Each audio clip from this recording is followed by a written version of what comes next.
कर्मफल। मरने के बाद स्वर्ग के द्वार पर 4 व्यक्ति खड़े थे।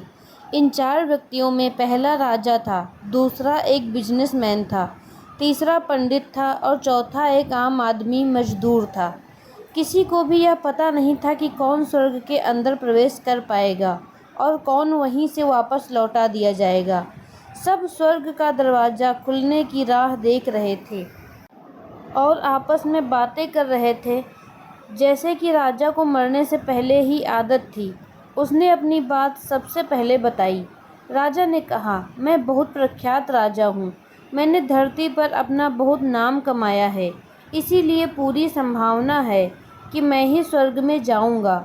फिर व्यापारी ने अपनी बात सामने रखी। वह बोला, मैंने धरती पर खूब धन कमाया और उस धन से मैंने सैकड़ों लोगों की मदद की, इसीलिए मैं ही स्वर्ग जाऊंगा।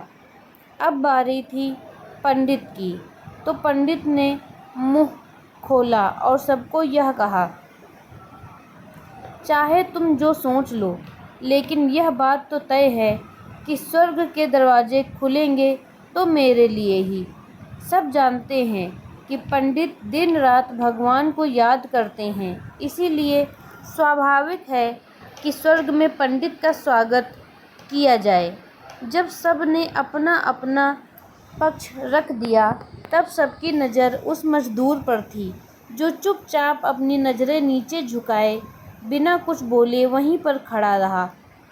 स्वर्ग का दरवाज़ा खुला और वहाँ पर एक देवदूत आकर खड़ा हो गया। देवदूत के हाथों में एक पुस्तक थी जिसमें इन सभी के कर्मों के बारे में लिखा था। देवदूत ने सबसे पहले राजा को अपने पास बुलाया और उसको पूछा, तुम बताओ, तुमने अपने जीवन में क्या क्या अच्छे कर्म किए हैं। मैं उन्हें इस पुस्तक में देखकर फैसला करूँगा कि तुम्हें अंदर आने देना है या नहीं। राजा ने कहा, मेरा राज्य कितना बड़ा था, उतना ही समृद्ध था और मेरे राज्य के सभी लोग खुशहाल थे। सभी बड़े आनंद से रहते थे। मैंने उन्हें कभी भी किसी चीज़ की कमी नहीं होने दी। यही मेरे अच्छे कर्म हैं। देवदूत ने अपने पुस्तक में देखा और देखने के बाद राजा से कहा, तुम सच बोलते हो। तुमने अपने राज्य की प्रजा को बहुत सुखी रखा था, लेकिन तुमने अपने राज्य की सीमा बढ़ाने के लिए जितने युद्ध किए थे, उन युद्ध की वजह से हजारों सैनिकों ने अपनी जान गंवा दी थी। उन हजारों सैनिकों के परिवार के दुख का कारण तुम बने थे, इसीलिए तुम स्वर्ग में नहीं आ सकते। अब बारी थी व्यापारी की। व्यापारी से जब देवदूत ने पूछा कि तुम्हारे अच्छे कर्म क्या हैं, तब व्यापारी ने उससे कहा, मैंने सैकड़ों लोगों को खाना खिलाया है, कई आश्रमों में दान दिया है, कई निराश्रित लोगों के लिए घर बनाकर दिया है। यह मेरे अच्छे कर्म हैं। देवदूत ने फिर से अपने पुस्तक में ध्यान से देखा और देखने के बाद व्यापारी से कहा, तुम्हारा कहना भी ठीक है कि तुमने बहुत दान धर्म किया है, लेकिन यह दान धर्म तुमने जिन पैसों से किया, उन पैसों को कमाने के लिए तुमने न जाने कितने झूठ बोले हैं, कितनी हेरा फेरी की है और कितनी मिलावटें की हैं, इसीलिए तुम भी स्वर्ग में नहीं आ सकते। जब पंडित से यही सवाल किया गया, तो पंडित ने बड़े ही आत्मविश्वास के साथ कहा, मैंने अनगिनत लोगों को ज्ञान दिया है, हजारों यज्ञ और पूजाएं की हैं और दिन रात भगवान का जाप किया है। दूसरे इससे अच्छे कर्म और क्या ही हो सकते हैं। देवदूत ने अपनी पुस्तक के अंदर झांक कर देखा और पंडित से कहा, आपने जितने भी लोगों को जो भी ज्ञान दिया है, उन बातों पर खुद कभी अमल नहीं किया। आपने यज्ञ, पूजा या भगवान का नाम निस्वार्थ भाव से कभी नहीं लिया, इसीलिए आपका भी स्वर्ग में आना प्रतिबंधित है। मजदूर यह सब देखकर हैरान था। वह अब तक जिन्हें महान समझता आ रहा था, उनकी व्याख्या स्वर्ग के दरवाजे पर आकर बदल गई थी। धरती पर जिन कर्मों को अच्छा समझा जाता है, उनका यहाँ पर कोई मूल्य नहीं।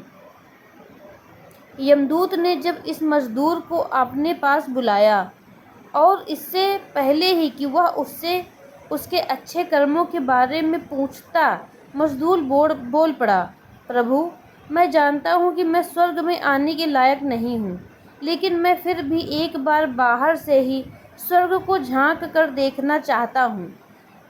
बस इससे ज़्यादा मेरी कोई इच्छा है ही नहीं, क्योंकि ऐसी इच्छा पालने के लिए मैंने जीवन में कुछ भी नहीं किया है। पूरा दिन मेहनत करता और जो भी पैसे कमाता उन्हें अपने परिवार के पालन पोषण में खर्च कर देता। इसीलिए दान धर्म के लिए कुछ बचता ही नहीं। लोगों की भला मैं क्या सेवा करता, क्योंकि काम के बाद जो थोड़ा सा समय मिलता उसको अपने ही बूढ़े माँ बाप की सेवा में बिता देता। और यह सब करने के बाद मैं कभी कभी मंदिर भी चला जाता और भगवान से जैसा भी मुझे दिया है उस जीवन के लिए धन्यवाद कहता। देवदूत ने अपनी पुस्तक में बड़े ध्यान से देखा और थोड़ी ही देर देखते ही देखते रह गया। फिर उसने मजदूर से पूछा कि तुम याद करके बताओ, तुमने कभी कोई अच्छा काम किया होगा। मजदूर ने थोड़ी देर सोचने के बाद बोला, हाँ, मुझे थोड़ा थोड़ा याद है। एक बार मैं बहुत भूखा था और मैं खाना ही खाने बैठा था कि एक बहुत ही कमज़ोर कुत्ता जो ठीक से चल भी नहीं पा रहा था, वह मेरे पास आ गया और मेरे खाने को देखने लगा। तब मैंने अपनी रोटी उसे खिला दी थी और उस दिन मैं खुद भूखा सोया था। मज़दूर की बात सुनने के बाद देवदूत मुस्कुराया और मज़दूर को बड़े सम्मान से स्वर्ग के अंदर ले गया। दोस्तों, अच्छे कर्म लोभ मोह माया इन सब भाव में आकर नहीं किए जाते हैं, ना ही उन्हें अच्छे कर्मों की श्रेणी में गिना जाता है।